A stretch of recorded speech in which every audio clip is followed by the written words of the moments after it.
So I was sharing a little bit about when I experienced racism. I remember being a little girl and, we moved next a new neighborhood. We moved into a new neighborhood. I was probably 4 years old, and, the girl next door, she was a white girl, and I am, this little girl has Nigerian parents, and I'm black. But I remember, I think that was the first time where I felt within myself that, people felt uncomfortable. Because whenever I would go to her house, her parents would feel uncomfortable that I was there. And I always sensed that whenever I would hang out with her. And we would, play Barbie dolls. She even taught me how to ride a bike. I mean, she was my best friend. And I just remember feeling that, how uncomfortable her parents were around me. And I just remember sensing that. I think that was the first time where I ever felt like I was different. But it wasn't like they were never mean to me or nasty towards me. I just felt like they felt uncomfortable that, I was playing with their daughter. And they did move away. And when they moved away, it was very abrupt. And I felt the reason why they moved away was because, they didn't want, their daughter associating with Black people. So that was my first sense, as a child, sensing that I was different from other people around me. But growing up in elementary school, middle school, and high school, I never felt any different than any of the other kids. I was always in diverse environments. Even I went to a private school, and none of the teachers ever made me feel uncomfortable for being who I was. I had amazing teachers who were white, amazing teachers, that treated me like I was any other student. All they focused on really was academics. They were all about academic success. So I always saw that, if I applied myself, I did my work, I worked hard, I treated people with respect and I was nice, those issues of, racism would never be my issue. I was sadly mistaken because I went to higher education. I went to the nursing program, and that was the first time when I really sensed that, wow, there are people who don't want me to succeed because of the color of my skin. A lot of people may think like, what are you talking about? It was the past, how everything's fair. It wasn't fair. And it was very, it wasn't hidden. I felt like when I was in that program, I didn't have a voice. I have worked at many places where as a nurse in modern times, that I felt like I didn't have the voice, and the only people who were talking were people who were white. And they weren't listening to people who looked brown or who looked like me. You were just made to just be there, but you don't have a say in how things go, or you shouldn't really speak up. And when I was in that nursing program, I remember a particular incident where I was talking to a teacher.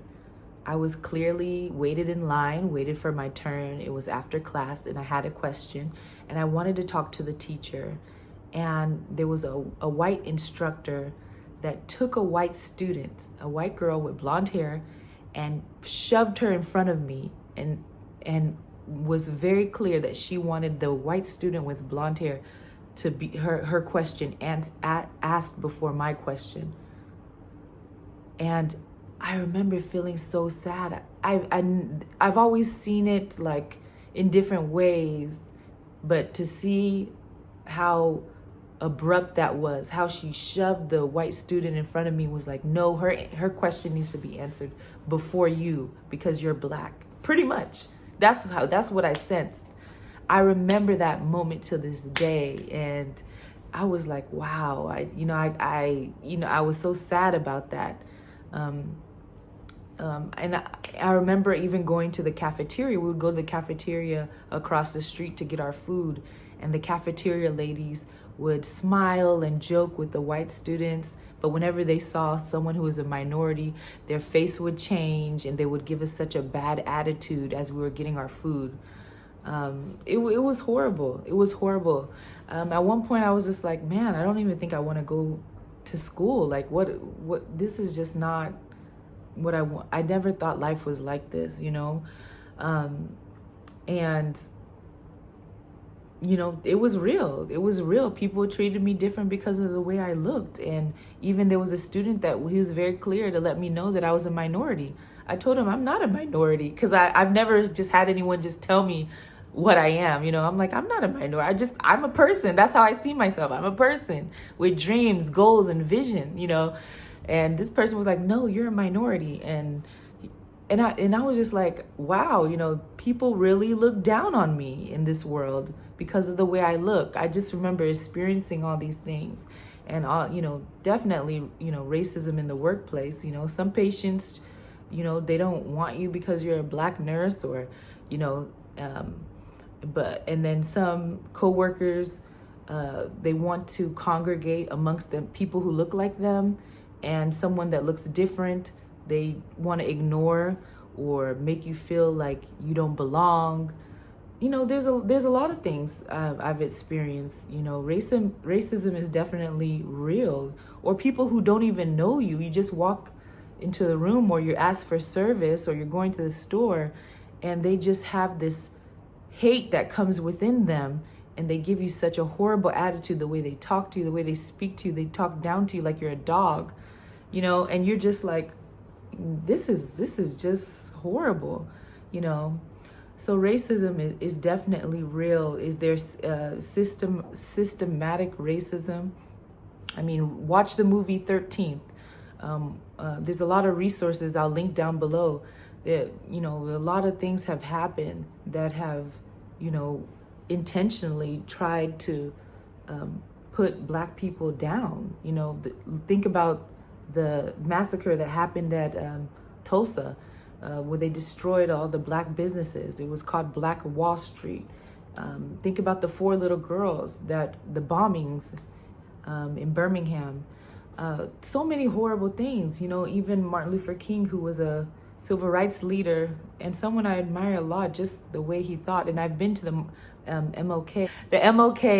I've been to the MLK memorial that's in Washington, D.C. And also I have been to the museum that is in Atlanta. So if you ever go to Atlanta, it's definitely worth going to.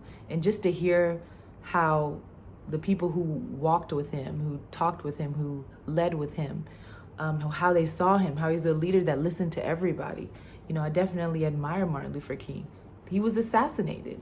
You know, there was a lot of people who wanted to bring people together, and people didn't like that. I think people need to realize that racism is demonic. It's not of God, because God created us all in his image. We are different.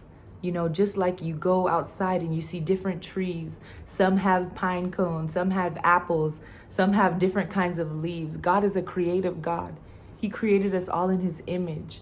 And just because someone looks different than you doesn't mean that they're inferior to you. Doesn't mean that you're better than them. You know, I want all of us to challenge ourselves to see how we see people. You know, there's even, racism amongst Blacks, you know, people who find anything that's different, we just want to throw under the bus, or we just want to treat differently. But why don't we face those uncomfortable conversations and those uncomfortable meetings and get to know someone who's different and see how they can impact your life? I feel like you can learn from anybody. I've learned from white people. I've learned from Black people. I've learned from African people. I've learned from Mexican people. I've learned from Asian people, from people from all over the world. You can learn from people. You can learn from other people's cultures. Are people perfect? Absolutely not. There's bad people in every race, you know, but I think it's important that we focus on people's character and not the color of people's skin. You know, they've done research where people have labeled people with Black skin as, you know, more more easy to get into trouble, or people just see that. And we have to take that lens off of people. We got to take that lens of defining people by the color of their skin and just thinking that there's a bad connotation because you have darker skin, that you're doing wrong and you did something wrong and you're bad and you're a criminal and you don't deserve mercy and you don't deserve a second chance. Even in my career, I've been falsely accused, of things because people want to judge you based on the color of your skin and be like, oh, maybe she did do that because of the way she looks. But if I was, a white woman, they probably would just overlook it and just be like, oh, she probably didn't do anything wrong. She didn't mean anything by it.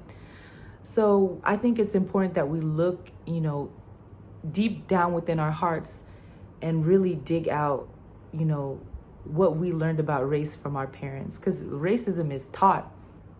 It's definitely taught. What did your parents say about people who look different than you, And maybe they did say ugly things. Are you correcting them? Are you teaching your children something different? Teach your children something different. Don't teach them to hate another human being. When you see wrong, you tell your son, you tell your daughter, hey, this is wrong. We don't do this. If you don't believe in Jesus Christ, I want to encourage you, that you're loved and that, God has a plan and a purpose for you. And, don't focus and be distracted by the color of people's skin. Focus on the purpose that God put you on this earth, because heaven is going to be full of all nations. You can't be racist in heaven. You can't say that you love God and hate your fellow man. And this is something that is not just something that, oh, this is a nice video. Oh, let me put a post up. This is wrong. Let me just support a Black-owned business. It's time for us, all of us, to take action against this evil of racism. And that's going to require voting, and that's going to require, I feel like police should have cultural competency classes so they can get to know people of different race and different backgrounds and learn how to treat them. There are some great cops and there are some not so great ones, but I feel like there needs to be a bridging of the community and the police, and the system needs to be reformed. It needs to be changed.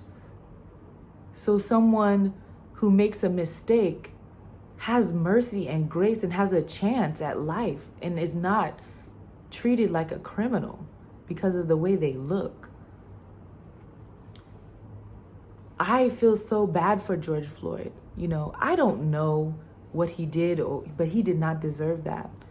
I think if he lived in a different world where he was accepted, he never would have been in that position.